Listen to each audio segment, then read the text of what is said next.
അതായത് സാധാരണ ഒരു ധനവർഷത്തിൻ്റെ 4-ാം പാദത്തിൽ, അതായത് ജനുവരി മുതൽ മാർച്ച് വരെയുള്ള മാസങ്ങളിൽ സംസ്ഥാന ഗവൺമെൻറ്റിന് സാമാന്യേന മുൻപോട്ട് പോകുന്നതിന്, പ്രശ്നമില്ലാതെ മുൻപോട്ട് പോകുന്നതിന് ഒരു 30,000 കോടി രൂപയ്ക്കടുത്തെങ്കിലും വേണം.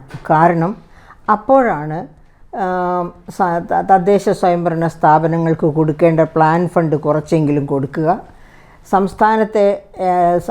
സംസ്ഥാന ഗവൺമെൻറ്റിൻ്റെ പ്ലാൻ ഫണ്ട് വിഹിതം കിട്ടാത്ത മേഖലകളിലേക്ക് കുറച്ചെങ്കിലും കൊടുക്കുക, പിന്നെ കൊടുത്തു തീർക്കാനുള്ള മറ്റ് കുടിശ്ശികകളൊക്കെ കൊടുത്തു തീർക്കുക. ഇങ്ങനെ എല്ലാ കാര്യങ്ങളും ചെയ്ത് തീർക്കേണ്ടത് ഈ പറയപ്പെട്ട 4-ാം പാദത്തിലാണ്. അപ്പോൾ ഇപ്പോൾ സത്യം പറഞ്ഞാൽ സർക്കാരിൻ്റെ കയ്യിൽ, അതായത് കേരളീയം എന്ന മാമാങ്കം കഴിഞ്ഞു, നവകേരള സദസ് എന്ന മാമാങ്കം കഴിഞ്ഞു, അങ്ങനെയൊക്കെ ഖജനാവൊക്കെ ഏകദേശം തൂത്ത് തുടച്ചു വെച്ചിരിക്കുന്ന ഒരു കാലഘട്ടമാണ്. ഇനി ഈ സമയത്ത് വരുന്ന വല്ല നികുതി വരുമാനവും നേരെ ശേഖരിക്കാൻ കഴിഞ്ഞാൽ മാത്രമാണ് സംസ്ഥാനത്തിന് പിടിച്ചു നിൽക്കാനാവുക. അപ്പം ഈ സാഹചര്യത്തിലാണ് കേന്ദ്ര ഗവൺമെൻറ്റിൻ്റെ കടത്തിലുള്ള കടുംവെട്ട് വന്നത്. അത് നമുക്കൊക്കെ അറിയാവുന്നതാണ്. അതായത് കിഫ്ബി വഴിയായിട്ട് എടുത്തിരുന്ന കടവും social security pension fund limited വഴിയായിട്ട് എടുത്തിരുന്ന കടവുമൊക്കെ സംസ്ഥാനത്തിന് എടുക്കാവുന്ന കടത്തിൻ്റെ പരിധിക്കകത്തേക്ക് കയറ്റി. അങ്ങനെ കയറ്റിയപ്പോഴേക്കും എന്താ സംഭവിക്കുക? ഈ വർഷം എടുക്കാമായിരുന്ന, അതായത് GSDPയുടെ 3%, പിന്നെ അതിന് ഇലക്ട്രിസിറ്റി ബോർഡിൻ്റെ പരിഷ്കരണങ്ങൾക്ക് വേണ്ടി ഒരു 0.5%, അങ്ങനെ ഒരു 3.5% വരെ കടം എടുക്കാമായിരുന്ന അവസ്ഥയിലാണ് ഇത്രയുമുള്ള ഒരു കടുംവെട്ട് വരുന്നത്. പക്ഷേ ഈ കടുംവെട്ട് വരുന്നത് കേന്ദ്രം കേരളത്തോട് കാണിക്കുന്ന അവഗണനയാണെന്ന് ഞാൻ വിശ്വസിക്കുന്നില്ല. കേന്ദ്രം കേരള ജനതയോട് കാണിക്കുന്ന അതിരുവിട്ട സ്നേഹപ്രകടനമായിട്ടാണ് ഞാനിതിനെ കാണുന്നത്. കാരണം സംസ്ഥാനത്തിന് ഇഷ്ടം പോലെ കടമെടുക്കാനുള്ള, അവരാവശ്യപ്പെടുന്നതനുസരിച്ച് കടമെടുക്കാനുള്ള സാഹചര്യം കേന്ദ്രം ഒരുക്കി കൊടുത്താൽ, സമ്മതം കൊടുത്താൽ കേരളം തീർച്ചയായിട്ടും ഇപ്പോഴത്തെ അവസ്ഥയിൽ കടക്കെണിയിലേക്ക് പോകും. ശ്രീലങ്ക പോയതുപോലെയുള്ള ഒരവസ്ഥയിലേക്ക് നാം വരില്ലായിരിക്കാം. കാരണം നമുക്കൊരു കേന്ദ്ര ഗവൺമെൻറ് ഉണ്ട്, സംസ്ഥാന ഗവൺമെൻറ്റിനെ പിടിച്ചു നിർത്താൻ. അതുകൊണ്ട് പക്ഷേ ആ പിടിച്ചു നിർത്തലൊന്നും ഒരു പിടിച്ചു നിർത്തലല്ല. സംസ്ഥാനത്തിൻ്റെ ഖജനാവിൽ പണമില്ലാതെ വന്നാൽ അത് വലിയ അപകടം തന്നെ. അതായത് സമസ്ത മേഖലകളിലും അത് പ്രകടമാകും. ജനോപകാരപ്രദമായ ഒരു കാര്യവും ചെയ്യാനൊക്കുകയില്ല. ശമ്പളം, പെൻഷൻ ഇതെല്ലാം മുടങ്ങും, സാമൂഹ്യ സുരക്ഷാ പെൻഷൻ മുടങ്ങും എന്നുള്ളതൊക്കെ ശരി തന്നെ. അപ്പോൾ ഇങ്ങനെ തീർത്തും ആശങ്കാജനകമായ ഒരവസ്ഥയിലേക്ക് കടം കൊണ്ട് സംസ്ഥാനത്തെ തളച്ചിടുക എന്ന ഒരവസ്ഥയിൽ നിന്ന് സംസ്ഥാനത്തെ രക്ഷപ്പെടുത്താനാണ് ഈ കടത്തിന് പരിധി വച്ചിരിക്കുന്നത്. പക്ഷേ ഇപ്പോൾ സംസ്ഥാന ഗവൺമെൻറ് സുപ്രീം കോടതിയെ അഭയം പ്രാപിച്ചിരിക്കുകയാണ്. അതായത് സാമൂഹ്യ സുരക്ഷാ പെൻഷൻ പോലുള്ള പെൻഷൻ പദ്ധതികൾ നടക്കാൻ പോലും പണമില്ലാത്തത് കൊണ്ട് കടമെടുക്കാനുള്ള പരിധി വർദ്ധിപ്പിക്കാൻ കേന്ദ്രത്തോട് ആവശ്യപ്പെടുക. അതാണ് സംസ്ഥാന ഗവൺമെൻറ്റിൻ്റെ ആവശ്യം. അപ്പോൾ അങ്ങനെ ആവശ്യപ്പെട്ടിരിക്കുന്ന ഈ സാഹചര്യത്തിൽ നമുക്കൊന്ന് ആലോചിച്ച് നോക്കണം. അതായത് എങ്ങനെയാണ് ഈ പെൻഷൻ കൊടുക്കാൻ പോലും നിവൃത്തിയില്ലാത്ത ഒരവസ്ഥയിലേക്ക് സംസ്ഥാന ഗവൺമെൻറ്റിൻ്റെ അതായത് ധനസ്ഥിതി കൂപ്പുകുത്തിയത് എന്നാണ് നമ്മളൊന്ന് ആലോചിക്കേണ്ടത്. നമുക്ക് ആദ്യം തന്നെ 2023-24 ബജറ്റിലേക്കൊന്ന് പോകാം. 24-25 ബജറ്റ് ഈ ഫെബ്രുവരി 5-ാം തീയതി എന്ന് ഇപ്പോൾ നിശ്ചയിച്ചിരിക്കുകയാണ്. അപ്പോൾ തൊട്ട് മുൻ വർഷത്തെ, അതായത് ഇപ്പോഴത്തെ ഈ നടപ്പ് വർഷത്തെ ബജറ്റിലേക്ക് ഒന്ന് നോക്കാം. ആ ബജറ്റിൻ്റെ ഏറ്റവും ആദ്യം തന്നെ പറഞ്ഞിരിക്കുന്ന നികുതികളിലൊന്ന്, അതായത് പെട്രോളിയം ഉൽപ്പന്നങ്ങളുടെ മേലുള്ള 2 രൂപ നികുതി. ആ നികുതി എന്തിനായിട്ടാണ്? ഇത് സാമൂഹ്യ സുരക്ഷാ പെൻഷൻ സെസ് എന്നാണ് അന്ന് ധനമന്ത്രി ഈ ബജറ്റിൻ്റെ ബജറ്റ് അവതരിപ്പിക്കുന്ന വേളയിൽ ധനമന്ത്രി തന്നെ പ്രസ്താവിച്ചത്. ഇത് സാമൂഹ്യ സുരക്ഷാ സെസ് എന്ന പേരിലാണ്. അപ്പോൾ ഈ സാമൂഹ്യ സുരക്ഷാ സെസ്, ഈ 2% സാമൂഹ്യ സുരക്ഷാ സെസ് പെട്രോളിയം ഉൽപ്പന്നങ്ങളുടെ മേൽ ചാർത്തിയാൽ അതുകൊണ്ട് എങ്ങനെ സാമൂഹ്യ സുരക്ഷാ പെൻഷൻ, അതായത് പിന്നെ 40-45 ലക്ഷം പേർക്ക് സാമൂഹ്യ സുരക്ഷാ പെൻഷൻ കൊടുക്കുന്നു, അങ്ങനെ കൊടുക്കുന്ന പെൻഷൻ ഈ ഫണ്ട് എങ്ങനെ തികയും എന്ന ഒരാശങ്ക നമുക്കുണ്ടാകാം. പക്ഷേ നമ്മളൊരു കാര്യം ഓർക്കണം, ഇന്ത്യയിൽ ശരാശരി 18 വാഹനങ്ങൾ 1000 പേർക്ക് 18 വാഹനങ്ങളുള്ളപ്പോൾ കേരളത്തിൽ 1000 പേർക്ക് 466 വാഹനങ്ങളുണ്ട്. 466 വാഹനങ്ങളുള്ള കേരളത്തിൽ 2% ഇന്ധന സെസ് എന്ന് പറയുന്നത് ചെറിയ വരുമാനമല്ല. നെത്തോലി അത്ര ചെറിയ മീനല്ല എന്ന് പറയുന്നത് പോലെ ഈ 2% സെസ് എന്ന് പറഞ്ഞാൽ അത്ര ചെറിയ വരുമാനമല്ല.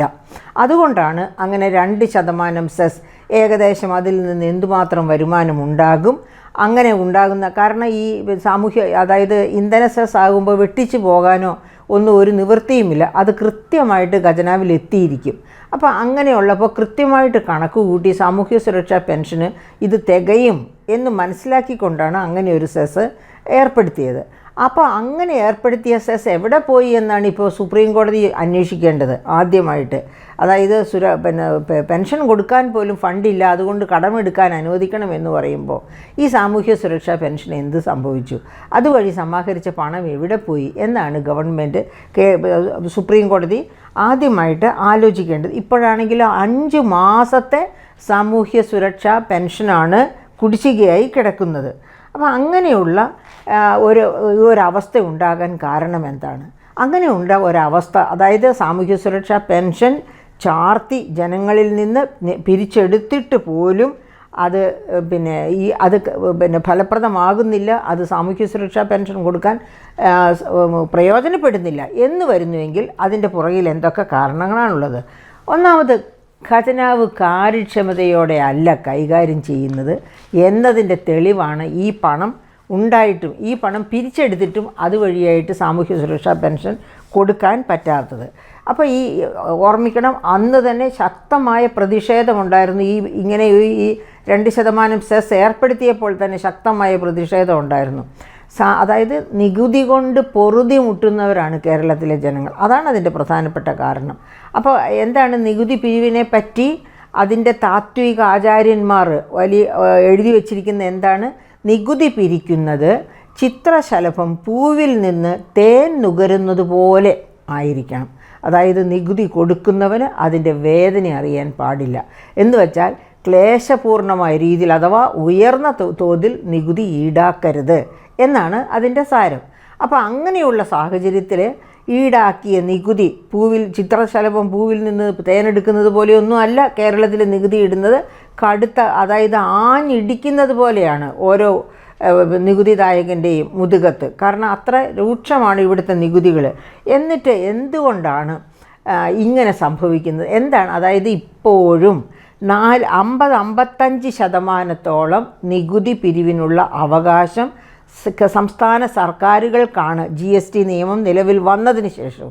അപ്പം എന്താണ് ഇപ്പോൾ ഉദാഹരണത്തിന് നമ്മൾ അതായത് മദ്യത്തിൻ്റെ നികുതി, അത് കേരളം തന്നെയാണ്. ഓരോ മദ്യം GSTയിൽ പോയിട്ടില്ല. GSTയിൽ പോകാൻ സംസ്ഥാനങ്ങൾ സമ്മതിച്ചില്ല. കാരണം മദ്യം എല്ലാ സംസ്ഥാനങ്ങളുടെയും വളരെ പ്രധാനപ്പെട്ട ഒരു വരുമാന മാർഗമാണ്. അപ്പോൾ മദ്യനികുതി ചുമത്തുന്നതിന് മുൻപേ, ബജറ്റിന് മുൻപേ ഇവിടെ ഈ നികുതിയെ പറ്റിയൊക്കെ ധാരണയുള്ളവർ പറഞ്ഞതാണ് ഗവൺമെൻറ്റിനോട്, ഇപ്പോൾ തന്നെ മദ്യത്തിൻ്റെ നികുതി വളരെ ഉയർന്ന തലത്തിലാണ്, ഇനി നികുതി കൂട്ടരുത്. പക്ഷേ ഏറ്റവും താഴത്തെ വിലയുള്ള, അതായത് 500-ൽ താഴെ വിലയുള്ള മദ്യത്തിൻ്റെ വില കൂട്ടിയില്ല, ബാക്കിയുള്ളതിൻ്റെയൊക്കെ വില കൂട്ടിയിട്ട് എന്താണ് സംഭവിച്ചത്? അതായത് ടാക്സ് കാസ്കേഡിങ്, നികുതി കാസ്കേഡിങ്. എന്താണ് നികുതി കാസ്കേഡിങ്? അത് എൻ്റെ പ്രിയപ്പെട്ട ശ്രോതാക്കൾക്ക് പഠിക്കേണ്ട ആവശ്യമില്ല, പക്ഷേ ഞാനൊന്ന് കൃത്യമായിട്ട് ചുരുക്കി പറയാം. അതായത് ഇപ്പോൾ മദ്യം എല്ലാ സംസ്ഥാനങ്ങളിലും വിറ്റഴിക്കപ്പെടുന്ന ഒരു സാധനമാണ്. അപ്പോൾ ഇവിടുത്തെ മദ്യത്തിൻ്റെ വില നമ്മളുടെ അയൽ സംസ്ഥാനങ്ങളുടെ മദ്യത്തിൻ്റെ വിലയേക്കാൾ ഒരുപാട് ഉയർന്നിരുന്നാൽ എന്ത് സംഭവിക്കും? മദ്യപർ കൂട്ടമായി അവിടെ പോയി മദ്യപിക്കുക മാത്രമല്ല, അവിടെ പോയി വണ്ടി പിടിച്ച് മദ്യപിച്ച് വണ്ടിക്കകത്ത് നിറയെ മദ്യക്കുപ്പികളുമായി ഇവിടെ വന്ന് വിപണനം നടത്തി അവർ ലാഭമുണ്ടാക്കും. അങ്ങനെ ഇവിടുത്തെ നഷ്ടം അയൽ സംസ്ഥാനത്തിലേക്ക് ചോർന്നു പോകുന്നതിനെയാണ് ടാക്സ് കാസ്കേഡിങ് എന്ന് പറയുന്നത്. ഇതാണ് മദ്യത്തിൻ്റെ കാര്യത്തിൽ കേരളത്തിൽ സംഭവിച്ചത്. അത് സംഭവിച്ചതുകൊണ്ട് കേരളത്തിൻ്റെ മദ്യവരുമാനം കുറഞ്ഞിട്ടില്ല. കാരണം വില കൂട്ടിയത് കൊണ്ട്, നികുതി വർദ്ധിപ്പിച്ച് വില കൂട്ടി. അങ്ങനെ വില കൂട്ടിയത് കൊണ്ട് കുറച്ച് വിറ്റാലും ഉയർന്ന വരുമാനമുണ്ട്. അപ്പോൾ ആ വഴിയിൽ വരുമാനം കുറഞ്ഞിട്ടില്ല. പക്ഷേ ഇതിലും കൂടുതൽ വരുമാനം ലഭ്യമാകുമായിരുന്നു. അവിടെ ടാക്സ് കാസ്കേഡിങ് ഒരു തടസ്സമായി വന്നു. അത് സർക്കാരിൻ്റെ നയപരമായ തെറ്റായ തീരുമാനമാണ്. ഇനി രണ്ടാമത് നമുക്ക് ഇന്ധനം എടുക്കാം. ഇന്ധന സെസ് ആണല്ലോ 2% ഇട്ടു എന്ന് പറഞ്ഞത്. ഇന്ധന സെസ് എടുക്കാം. ഇന്ധനത്തിൻ്റെ സെസ് ഈ ഇന്ത്യയിലെ സംസ്ഥാനങ്ങളിൽ ഏറ്റവും ഉയർന്ന ഇന്ധന വിലയുള്ള ഒരു സംസ്ഥാനമാണ് കേരളം. എന്താണെന്ന് വെച്ചാൽ കേന്ദ്രം വിട്ട സെസ്സും വിലയും എല്ലാം ഉണ്ട്. അതോടൊപ്പം തന്നെ സംസ്ഥാനത്തിൻ്റേതായ സെസ്സുമുണ്ട്. അപ്പോൾ എന്ത് സംഭവിച്ചു? അയൽ സംസ്ഥാനങ്ങളിലേക്കാളൊക്കെ ഇന്ധന വിലയും കേരളത്തിൽ കൂടുതലാണ്. അപ്പോൾ എന്താണ് സംഭവിക്കുക? അയൽ സംസ്ഥാനങ്ങളുമായിട്ട് അതിർത്തി പങ്കിടുന്ന മേഖലകളിലെല്ലാം വണ്ടികൾ അയൽ സംസ്ഥാനത്ത് പോയി പെട്രോളോ ഡീസലോ എന്താണെന്ന് വെച്ചാൽ അടിക്കും. അങ്ങനെയാകുമ്പോൾ ആ വരുമാനവും അങ്ങോട്ട്, അതായത് അവിടെയും ഈ കാസ്കേഡിംഗ് ഉണ്ട് എന്നർത്ഥം. അപ്പം നയപരമായ തെറ്റായ തീരുമാനങ്ങൾ, നികുതി ചുമത്തുന്നത് ഇത്തരം ഈ കാസ്കേഡിംഗ് ഉണ്ടാകുമോ? ഇതൊക്കെ ആലോചിച്ചിട്ട് വേണം ഒരു ധനമന്ത്രി നികുതി തീരുമാനിക്കാൻ. ആ തീരുമാനത്തിലുണ്ടായ പാളിച്ച കൊണ്ട് ഒരുപാട് വരുമാനം നമ്മുടെ അയൽ സംസ്ഥാനത്തേക്ക് പോയിട്ടുണ്ട്. പക്ഷേ ഇവിടെ കിട്ടിയിരിക്കുന്ന വരുമാനം നന്നായി കൈകാര്യം ചെയ്താൽ തന്നെ ഇത്തരം പ്രശ്നങ്ങളിലേക്ക് പോകാതെ സംസ്ഥാനത്തിന് രക്ഷപ്പെടാൻ പറ്റും. പക്ഷേ ഈ മദ്യം, നികുതി, ഇത് രണ്ടുമാണ്. അതായത് സംസ്ഥാനത്തിന് കിട്ടേണ്ട നികുതി വരുമാനത്തിൻ്റെ, തനത് വരുമാനത്തിൻ്റെ ഒരു 40% വരുന്നത് മദ്യത്തിൽ നിന്നും ഇന്ധനത്തിൽ നിന്നുമാണ്. ഈ രണ്ട് മേഖലയിലുമാണ് കാസ്കേഡിംഗ് ഉണ്ടായത്. അങ്ങനെ വരുമാന നഷ്ടമുണ്ടായിട്ടുണ്ട് കുറേ. പക്ഷേ അതോടൊപ്പം തന്നെ വില വർദ്ധിപ്പിച്ചതുകൊണ്ട് വരുമാനത്തിൽ വലിയ, അതായത് കിട്ടാമായിരുന്ന വരുമാനം കുറഞ്ഞെങ്കിലും കഴിഞ്ഞ വർഷത്തേക്കാൾ വരുമാനം കൂടിയിട്ടേ ഉള്ളൂ, കുറഞ്ഞിട്ടില്ല. ഇനി അടുത്തത് നമുക്ക് ഒന്നോടെ നോക്കാം. കേരളം ഒരു ഉപഭോക്തൃ സംസ്ഥാനമാണ്, എല്ലാവർക്കും അറിയാം. അതായത് പല പഠനങ്ങളും അത് എസ്റ്റാബ്ലിഷ് ചെയ്തിട്ടുണ്ട്. അതായത് കൃത്യമായ പഠനങ്ങളുടെ ബേസിസിലാണ് കേരളം ഉപഭോക്തൃ സംസ്ഥാനം എന്ന കാര്യത്തിൽ 1-ാം സ്ഥാനത്താണ്. ഇന്ത്യയിലെ 28 സംസ്ഥാനങ്ങളും യൂണിയൻ ടെറിട്ടറികളും ബാക്കി 7-8 യൂണിയൻ ടെറിട്ടറികളുമായിട്ട് താരതമ്യം ചെയ്യുമ്പോൾ തന്നെ 1-ാം സ്ഥാനത്താണ് കേരളം. പക്ഷേ പരോക്ഷ നികുതി, അതായത് GST, മറ്റതുപോലുള്ള പരോക്ഷ നികുതി, ഇൻഡയറക്റ്റ് ടാക്സസ് പിരിക്കുന്ന കാര്യത്തിൽ 7-ാം സ്ഥാനത്താണ്. ഉപഭോക്താക്കളിൽ നിന്നാണല്ലോ പരോക്ഷ നികുതികൾ പിരിക്കേണ്ടത്. അപ്പോൾ ഉപഭോക്തൃ സംസ്ഥാനം എന്ന രീതിയിൽ 1-ാം റാങ്കിലാണ് എങ്കിൽ ഉപഭോക്തൃ നികുതി പിരിവിൽ, അതായത് GST മറ്റതുപോലുള്ള പരോക്ഷ നികുതികളുടെ പിരിവിലും 1-ാം സ്ഥാനത്ത് വരേണ്ടതാണ്. പക്ഷേ കേരളം 7-ാം സ്ഥാനത്താണ്. അപ്പോൾ എവിടെ പോകുന്നു? നിങ്ങളും ഞാനും ഏത് ഉൽപ്പന്നം വാങ്ങിച്ചാലും നമ്മൾ അതിൽ പ്രിസ്ക്രൈബ് ചെയ്തിരിക്കുന്ന MRP കൊടുക്കുന്നു. ആ കൊടുക്കുന്ന MRP, ആ പണം മുഴുവൻ എവിടെ പോകുന്നു? അത് GST പോർട്ടലിൽ പോകുന്നില്ല, അത് ഗവൺമെൻറ്റിൻ്റെ ഖജനാവിൽ എത്തുന്നില്ല. എന്ന് വെച്ചാൽ വ്യാപാരികളുടെയും വ്യവസായികളുടെയും രഹസ്യ പണ ഗോഡൗണുകളിലേക്കാണ് നമ്മൾ കൊടുക്കുന്ന നികുതി പണം പോകുന്നത്. പ്രിയപ്പെട്ട സുഹൃത്തുക്കളെ, അതിന് നല്ല മാർഗങ്ങളുണ്ട് അത് നിരോധിക്കാൻ. അങ്ങനെ പണം നഷ്ടപ്പെട്ടു പോകാതെ നാം കൊടുക്കുന്ന നികുതി പണം, നാം കഷ്ടപ്പെട്ടുണ്ടാക്കുന്ന പണത്തിൽ നിന്നാണ് നികുതി പണം കൊടുക്കുന്നത്. അങ്ങനെ കൊടുക്കുന്ന നികുതി സർക്കാരിൻ്റെ ഖജനാവിലെത്തണം. അത് തിരിച്ച് ജനോപകാരപ്രദമായ പദ്ധതികളിലൂടെ സമൂഹത്തിലെത്തണം. പക്ഷേ അത് ഖജനാവിലെത്തുന്നില്ല, തിരിച്ച് ജനോപകാരപ്രദമായ പദ്ധതികളിലും എത്തുന്നില്ല. പക്ഷേ എവിടെ പോകുന്നത് ഞാൻ നേരത്തെ സൂചിപ്പിച്ചതുപോലെ പങ്കുപറ്റ് രാഷ്ട്രീയത്തിൻ്റെ പ്രയോക്താക്കളായ വ്യാപാരി വ്യവസായികളുടെ പണ ഗോഡൗണുകളിലേക്കാണ് പോകുന്നത്. ഒളിത്താവളങ്ങൾ, പണം ഒളിച്ചു വയ്ക്കുന്ന അതായത് കള്ളപ്പണമായി മാറ്റുന്ന താവളങ്ങളിലേക്കാണ്. അവരതിന് നികുതിയൊന്നും കൊടുക്കേണ്ടി വരില്ല. ഇൻകം ടാക്സോ ഒന്നും, കോർപ്പറേറ്റ് ഇൻകം ടാക്സോ ഒന്നും കൊടുക്കേണ്ടി വരില്ല. അങ്ങനെയുള്ള ഒളിത്താവളങ്ങളിലേക്കാണ് ആ പണം എല്ലാം എത്തിപ്പറ്റുന്നത്. അപ്പോൾ ഇതിനെ നിയന്ത്രിക്കാൻ സർക്കാരിന് കഴിയില്ലേ? കാര്യക്ഷമതയുള്ള സർക്കാരിന് തീർച്ചയായിട്ടും കഴിയും. കാരണം GST കൊണ്ടുവന്ന അതേ വർഷം തന്നെ, GST ജൂലൈയിൽ കൊണ്ടുവന്നെങ്കിൽ നവംബറിൽ തന്നെ കേന്ദ്ര ഗവൺമെൻറ് കൊണ്ടുവന്ന ഒരു നിയമമുണ്ട്. National anti profiteering authority of India എന്നൊരു ഇൻസ്റ്റിറ്റ്യൂഷൻ. അതായത് ഇത്തരം തെറ്റായ നികുതി വെട്ടിക്കൽ പോലെയുള്ള കാര്യങ്ങൾ കണ്ടുപിടിക്കാനുള്ള ഒരു ഒരു ഒരു ഒരു ഇൻസ്റ്റിറ്റ്യൂഷൻ, അതിന് സെമി ജുഡീഷ്യൽ പവറുള്ള ഒരു ഇൻസ്റ്റിറ്റ്യൂഷനാണ് national anti profiteering authority of India എന്ന് പറയുന്നത്. ആ അതോറിറ്റിയുടെ 400 ഓഫീസേഴ്സോ മറ്റോ കേരളത്തിലും വർക്ക് ചെയ്യുന്നു എന്നാണ് ഞാൻ മനസ്സിലാക്കുന്നത്. ഇവരൊക്കെ എവിടെ പോയിരിക്കുകയാണ്? അവർക്ക് എവിടെ വെച്ചും ഒരു GST പോർട്ടലിൽ അപ്ലോഡ് ചെയ്ത ഒരു ട്രക്ക് കടന്നു പോകുമ്പോൾ പരിശോധിക്കാം, പറഞ്ഞിരിക്കുന്ന ഉൽപ്പന്നം ഏതാണ്, അതിൻ്റെ വാല്യൂ എന്താണ്, എങ്ങോട്ട് പോകുന്നു, ആരയച്ചിരിക്കുന്നു, ഇത്തരം എല്ലാ കാര്യങ്ങളും പരിശോധിക്കാൻ അവർക്ക് അവകാശമുണ്ട്. പക്ഷേ കേരളത്തിൽ നിന്നുള്ള വ്യാപാരി വ്യവസായികളിൽ ബഹുഭൂരിപക്ഷവും GST രജിസ്ട്രേഷൻ എടുത്തിട്ടില്ലാത്തവരാണ്. അപ്പോൾ എങ്ങനെ അവരെ കൊണ്ട് രജിസ്ട്രേഷൻ എടുപ്പിക്കാമെന്നല്ലേ ഗവൺമെൻറ് നോക്കേണ്ടത്? നികുതി വരുമാനം സർക്കാരിൻ്റെ ഖജനാവിൽ എത്തണമെങ്കിൽ അതിനുണ്ട് മാർഗം. ഇവിടെ ഒരു ബ്യൂറോ ഉണ്ട്, അതായത് anti corruption intelligence and anti corruption bureau ഉണ്ട്. അവർ CACB അവർക്ക് തീർച്ചയായിട്ടും മിന്നൽ പരിശോധന, വ്യാപാര വ്യവസായ കേന്ദ്രങ്ങളിൽ മിന്നൽ പരിശോധന നടത്തി അവർ നികുതി വെട്ടിക്കുന്നതിന് കണക്കുകൾ വെട്ടിച്ചാണ് നികുതി വെട്ടിക്കുന്നത്. 40 ലക്ഷത്തിൽ താഴെയാണ് വിറ്റുവരവ് എന്ന് കാണിച്ചാണ് നികുതി വെട്ടിക്കുന്നത്. അപ്പോൾ മിന്നൽ പരിശോധന നടത്തുമ്പോൾ അതാത് ദിവസം എത്ര വിറ്റു, അങ്ങനെ വരുമ്പോൾ ഒരു മാസമാകുമ്പോഴത്തേന് എത്രയാകും, ആ രീതിയിൽ കണ്ടെടുത്ത് രജിസ്ട്രേഷൻ ഒരുപാട് പേരെ കൊണ്ട് പുതുതായിട്ട് രജിസ്ട്രേഷൻ എടുപ്പിക്കാം. അങ്ങനെ എടുപ്പിച്ചു കഴിഞ്ഞാൽ നാം കൊടുക്കുന്ന നികുതി ഖജനാവിലെത്തും, സർക്കാരിൻ്റെ വരുമാനം കൂടും. പക്ഷേ ഇതൊന്നും ചെയ്യുന്നില്ല സംസ്ഥാന ഗവൺമെൻറ്. അതിലേക്കൊന്നും ഉത്തരവാദിത്തത്തോടെ പോകുന്നില്ല, മുന്നോട്ട് പോകുന്നില്ല. എന്താ കാരണം? അവിടെയാണ് പങ്കുപറ്റ് രാഷ്ട്രീയം വരുന്നത്. ഗവൺമെൻറ്റിലും ഗവൺമെൻറ്റിൻ്റെ സഹവർത്തികൾ, അതായത് ഗവൺമെൻറ്റിനോട് ചേർന്ന് നിൽക്കുന്ന ഗവൺമെൻറ്റിൻ്റെ മുഖസ്തുതി തൊഴിലാളികൾ, അതുപോലെയൊക്കെയുള്ളവരെല്ലാം ചേർന്ന് ഈ നികുതി വെട്ടിപ്പിന് കൂട്ടുനിൽക്കുന്നു, അതെന്നിട്ട് പങ്കിടുന്നു. അതാണ് പങ്കുപറ്റ് രാഷ്ട്രീയം കൊണ്ട് ഉദ്ദേശിക്കുന്നത്. അപ്പോൾ നമ്മൾ നികുതി കൊടുക്കുന്നു, പക്ഷേ നമ്മുടെ ഖജനാവ് ശൂന്യമാകുന്നു. പങ്കുപറ്റ് രാഷ്ട്രീയക്കാർ നാം കൊടുക്കുന്ന നികുതി തട്ടിക്കൊണ്ടുപോകുന്നു. നമുക്ക് കിട്ടേണ്ട ജനോപകാരപ്രദമായ പദ്ധതികളൊന്നും തിരിച്ച് കിട്ടുന്നില്ല. അതാണ് അവസ്ഥ. അതിൻ്റെ ഒരു ബെസ്റ്റ് എക്സാമ്പിളാണ് 2022-23 CAG report, controller and auditor general report എപ്പോഴും അൺബയസ്ഡ് ആയിരിക്കും. കാരണം അതൊരു കോൺസ്റ്റിറ്റ്യൂഷണൽ ബോഡിയാണ്.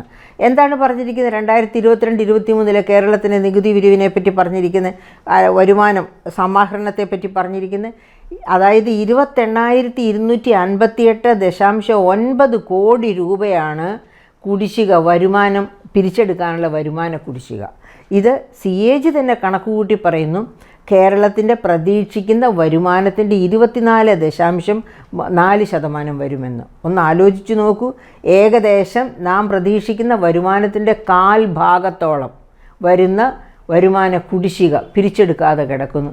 പ്രിയപ്പെട്ട സുഹൃത്തുക്കളെ, അങ്ങനെ ഒരു അവസ്ഥ വരുന്നത് ഇവിടെ മാത്രമേ ഉണ്ടാകൂ. ഇപ്പോൾ ഉദാഹരണത്തിന് അമേരിക്കയിലേക്ക് നോക്കൂ നിങ്ങൾ.